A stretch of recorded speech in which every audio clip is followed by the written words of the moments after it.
Our next topic, here we go. While chances of Pacific Rim sequel remain extremely slim, that hasn't stopped one of the stars of the film, Charlie Day, from answering questions about where the sequel might go if it ever happens.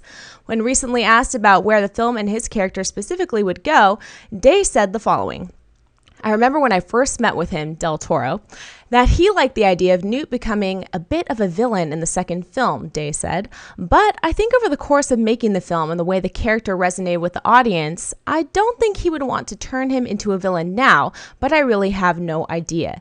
Guillermo is one of those guys that his mind is so active that he might actually have an idea about something and then it's a completely different idea 5 minutes later.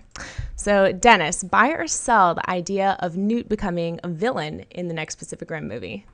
I have to sell it. I have to sell it for two reasons. One, I'm just not going to buy Charlie Day as the villain. It'd be too comedic for me. And then two, there's really doesn't need to be like a human villain. The villains are the kaiju, you know?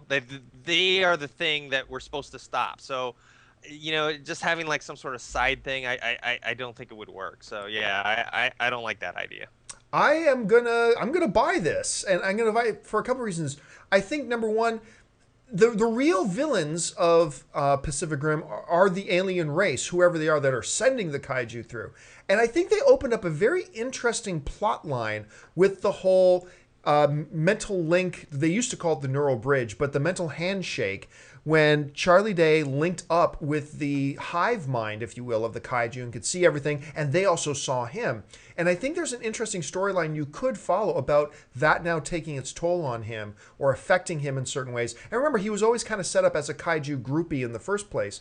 So, while I don't really think it's what they would do, and I do agree with Dennis about the whole idea about they just kind of set up Charlie Day's character as a little too meek and a little too comedic.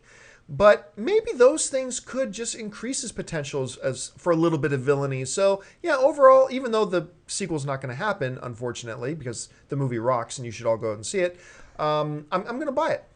I'd buy it too. I think he could make a great mad scientist. And that's the kind of character I like to see. And I think there are comedic elements in a mad scientist type of guy. And I think he could nail it if he really worked on getting a little bit diabolical with it. Agreed.